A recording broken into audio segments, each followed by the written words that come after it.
बिस्मिल्लाहिर्रहमानिर्रहीम अल्लाहुम्मा सल्लि अला सय्यिदिना व मौलाना मुहम्मदिन व अला आलिहि व सहबिहि व बारिक वसल्लम।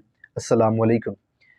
अपनी पिछली नशिस्त में हमने बेसिक एस्ट्रोनॉमिक पॉइंट्स को कुरान मजीद की रोशनी में कवर किया था।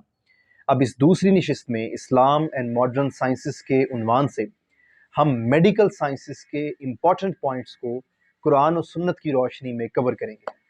अपनी गुफ्तगू का बाकायदा आगाज़ मैं जनाब रसूल अल्लाह सल्लल्लाहु अलैहि वसल्लम की एक हदीस मुबारका से करना चाहूँगा। हुज़ूर अलैहिस्सलाम का ये फरमान इमाम इब्न माजा अपनी हदीस की किताब सुनन में लाते हैं। उसकी वॉल्यूम 2 है और हदीस मुबारका का नंबर है 3438। हुज़ूर अलैहिस्सलाम फरमाते हैं कि मा अनज़लल्लाहु मिन दाइन इल्ला अनज़ल मअहु दवाअन। आका अलैहिस्सलाम इरशाद फरमाते हैं कि अल्लाह रब्बुल इज़्ज़त ने इस सरज़मीन पर कोई बीमारी ऐसी नाजिल नहीं फरमाई कि जिसके साथ उसकी दवा भी नाजिल न की हो।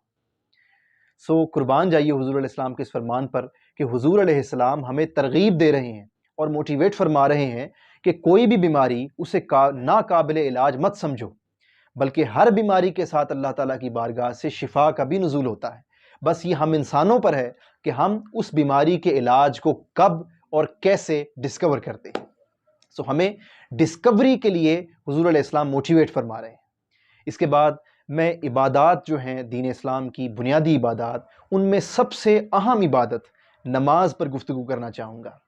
हम जानते हैं कि नमाज अगर उसकी आप हैयत पर, उसकी फॉर्मेशन पर अगर हम ज़रा थोड़ा सा गौर करें तो हम इस नतीजे पर पहुँचेंगे कि नमाज दरअसल एक लाइट फॉर्म ऑफ एक्सरसाइज भी है जो हमारी फ़िज़िकल फ़िटनेस के लिए बड़ी ज़रूरी है। और हम जानते हैं कि एक्सरसाइज में तातुल नहीं आना चाहिए, क्योंकि अगर हम एक्सरसाइज में ब्रेक्स ले आते हैं, वक्फा ले आते हैं, तातुल ले आते हैं, तो फिर फिज़िकल फ़िटनेस के जो माहिरीन हैं वो कहते हैं कि फिर एक्सरसाइज के वो रिज़ल्ट्स नहीं डिराइव हो सकते। सो इसीलिए आप अल्लाह रब्बुल इज़्ज़त की हिकमत को देखिए कि अल्लाह ताला ने हर रोज़ मुख्तलिफ़ औकात में एक से ज़ायद नमाज़ों को हम मुसलमानों के लिए फ़र्ज़ करार दिया है। सो इसमें रेगुलरिटी भी है और इसमें डिसिप्लिन भी है। सो ये एक लाइट फॉर्म ऑफ एक्सरसाइज है। फिर इसी के साथ साथ ये जो नमाज है, हालांकि इसकी फ़र्जियत का आलम यह है कि हुज़ूर अलैहिस्सलाम ने एक मुकाम पर फरमाया सही मुस्लिम में कि बैनल अब्द व बैनल कुफ्र तर्कुस सलात, कि कुफ्र और बंदा मोमिन के दरमियान वाहिद फ़र्क नमाज को छोड़ने का है। सो इस दर्जे की इबादत दर हकीकत उसमें भी हम इंसानों की फ़िज़िकल फ़िटनेस के राज पोशीदा है।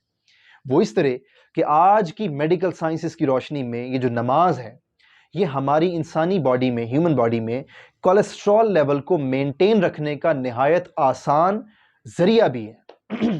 वो इस तरह कि हम जानते हैं कि जब हम खाना खाते हैं सो हमारी बॉडी में कोलेस्ट्रॉल लेवल इंक्रीज़ हो जाता है।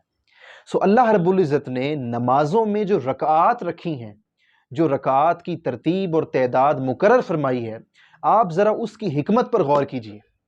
वो नमाजें कि जिनके अतराफ़ व अकनाफ़ में खाने के औकात नहीं होते, मिसाल के तौर पर फ़जर की नमाज है, तो सुबह के वक्त तो कोई खाना नहीं खाता, उस वक्त वो तो नमाज का वक्त है। अगर ब्रेकफास्ट भी करेगा, नाश्ता भी लेगा, तो वो नमाज के बाद लेगा। तो उस वक्त चूँकि खाना नहीं खाया होता, इंसान खाली पेट से होता है, सो आप हिकमत इलाहिया पर कुर्बान जाइए कि नमाज फ़जर में महज 4 रकात मुकर्रर फरमाई हैं, ताकि कोलेस्ट्रॉल लेवल चूंकि ऑलरेडी इंक्रीज नहीं है, डिक्रीज है, तो लिहाजा उसको मेंटेन हद से ज़्यादा ना किया जाए, बस 4 रकात उसमें मुकर्रर फरमाई। फिर उसके बाद ज़ोहर का वक्त आता है। अब ज़ोहर के वक्त में चूंकि लंच यानी दोपहर का खाना जो है उसका भी बीच में साथ ही जो हम उसका मामला होता है, तो इसलिए चूंकि खाना खाया होता है तो कोलेस्ट्रॉल लेवल इंक्रीज होता है। सो अल्लाह रब्बुल इज़्ज़त ने ज़ोहर की नमाज में मोर देन 10 यानी 12 रकात मुकर्रर फरमाई। इसके बाद असर और फिर मगरिब हैं, चूँकि वो भी प्रॉपर खानों के औकात नहीं होते।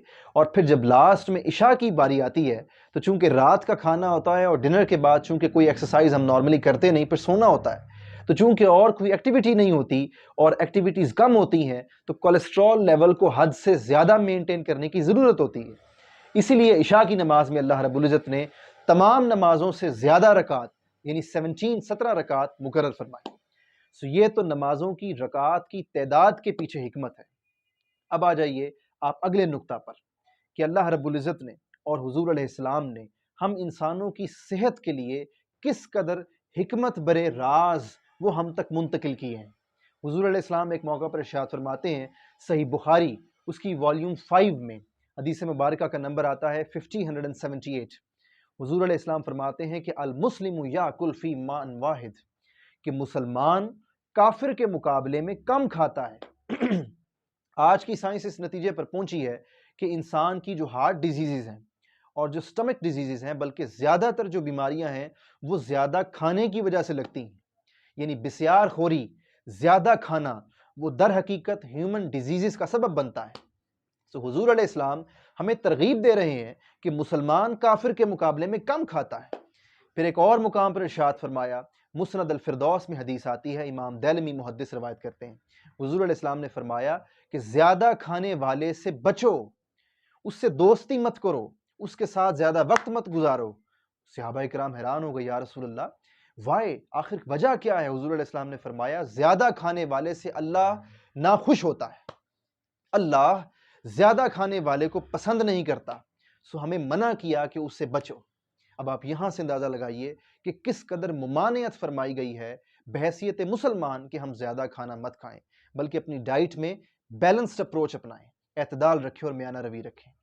پھر اسی طرح ایک اور مقام پر حضور علیہ السلام ارشاد فرماتے ہیں، سنن ابن ماجہ کی والیوم 2 میں حدیث آتی ہے، حدیث کا نمبر ہے 3349۔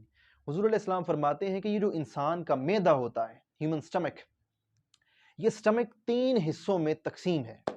اس کی جو فنکشننگ ہے اور اس کی جو ورکنگ ہے، اٹ کمپرائزز آف 3 پارٹس۔ حضور علیہ السلام نے فرمایا جو انسان کا معدہ ہے اس کا ایک حصہ 1/3 وہ کھانے کے لیے ہے، جبکہ پھر دوسرا جو ہے حصہ 1/3 مزید وہ پینے کے لیے، پانی کے لیے، پانی کو سٹور کرنے کے لیے، اور پھر جو لاسٹ 1/3 بچتا ہے، جو آخری تہائی بچتی ہے، وہ اس کا فرمایا کہ وہ سانس لینے کے لیے وہ مفید ہوتا ہے، استعمال ہوتا ہے، اس کی ورکنگ اس طریقے سے ہے۔ اب یہ تو آقا علیہ السلام نے آج سے 14 صدیاں کم و بیش پہلے ارشاد فرمایا، ہیومن سٹمک کی فارمیشن کو حضور علیہ السلام نے ایکسپلین فرمایا۔ آج کی ماڈرن سائنس، یہ پچھلی صدی کی بات ہے کہ بیریم میل ٹیسٹ ایجاد ہوا، یعنی ہیومن باڈی کا جو سٹمک ہے اس سٹمک کو ایگزامن کرنے کا بیریم میل ٹیسٹ انوینٹ ہوا۔ اس سٹمک کے ٹیسٹ کے تحت جب بیریم میل ٹیسٹ کو پہلی دفعہ ایگزیکیوٹ کیا گیا تو سائنس بھی دیکھ کر حیران رہ گئی کہ مسلمانوں کے پیغمبر نے صلی اللہ علیہ وآلہ وسلم آج سے کم و بیش 14 صدیاں پہلے انسانی معدے کی جو تقسیم بیان فرمائی تھی، ہو بہو ایز اٹ از، وہی division of human stomach barium meal test کے تحت انسانی آنکھ نے خود دیکھی۔ سو آپ یہاں سے اندازہ لگائیے کہ کس قدر دین اسلام وہ حکمت سے معمور ہے، جہاں ایسٹرونومی کی بات کی جائے وہاں بھی، اور جہاں انسانی صحت کی بات کی جائے، میڈیکل سائنسز کی بات کی جائے وہاں بھی دین اسلام حکمت سے مالا مال ہے، بھرپور ہے۔ پھر اسی طرح حضور علیہ السلام نے ایک اور موقع پر ارشاد فرمایا، امام طبرانی اپنی حدیث کی کتاب المعجم الاوسط میں حدیث لاتے ہیں، اس کی والیوم 9 ہے اور حدیث مبارکہ کا نمبر ہے 9480۔ حضور علیہ السلام فرماتے ہیں کہ گائے کا دودھ پیا کرو کیونکہ اس میں شفا ہے، مگر پھر ساتھ فرمایا کہ گائے کے گوشت میں احتیاط کیا کرو، اس کا گوشت کم کھایا کرو۔ اب آج دیکھیے کہ 14 صدیاں پہلے حضور علیہ السلام کو وہ کون سے ٹولز تھے اور کون سے انسٹرومنٹس تھے کہ جن کے ذریعے یہ بتلایا گیا کہ گائے کے گوشت میں احتیاط برتی جائے کیونکہ اس میں کچھ پرابلم ہو سکتی ہے۔ حضور علیہ السلام اپنے رب کے اذن سے، اپنے رب کی عطا سے اور اپنی نور نبوت سے دیکھ رہے تھے اور اپنی امت کو تلقین فرما رہے تھے اور ترغیب فرما رہے تھے کہ گائے کے گوشت میں احتیاط کرنا، بیف میں۔ آج کی میڈیکل سائنسز جب ریسرچ کر کے اس پوائنٹ پر پہنچتی ہے تو کہتی ہے کہ بیف میں مٹن کے کمپیریٹیولی ایک جرثومہ ہے وہ زیادہ جلدی پیدا ہو جاتا ہے، اور اس جرثومے کو، جرمز کو سائنس نام دیتی ہے ٹینیا سیجیناٹا۔ تو سائنس کہتی ہے چونکہ بیف میں مٹن کے مقابلے میں یہ جرمز، ٹینیا سیجیناٹا نام کے جرمز، وہ جلدی پیدا ہو جاتے ہیں، لہٰذا اگر آپ گائے کے گوشت کو پکانے میں ذرا سی بے احتیاطی کریں تو یہ انسان کے لیے بیماری کا سبب بن سکتی ہے۔ مگر چونکہ یہ جو ٹینیا سیجیناٹا سے بیماری لگتی ہے وہ پھر بھی قابل علاج ہے، سو چونکہ وہ بیماری قابل علاج ہے لہٰذا حضور علیہ السلام نے اپنی حکمت کے تحت گائے کے گوشت کو امت پر حرام نہیں کیا، حلال قرار دیا، مگر پھر بھی ساتھ میں احتیاط فرما دی کہ اس میں احتیاط برتنا، زیادہ نہ کھانا، کم کھانا۔ سو حضور علیہ السلام کی احادیث مبارکہ ہوں یا قرآن مجید کی آیات مبارکہ، ہر مقام پر دین اسلام بھرپور ہے، معمور ہے اور منور ہے آج کی ماڈرن سائنسز کے دیے گئے کانسیپٹس کے ساتھ۔ سو وقت کا تقاضا یہ ہے کہ ہم اپنے دین کو پریکٹیکل اپروچ کے ساتھ آج کی سائنس کے تناظر میں پڑھیں اور دیکھیں کہ کس طرح سائنس جو ہے وہ آج سے 14 صدیاں قبل قرآن و سنت کی روشنی میں امپلیمنٹ ہوتی نظر آتی ہے۔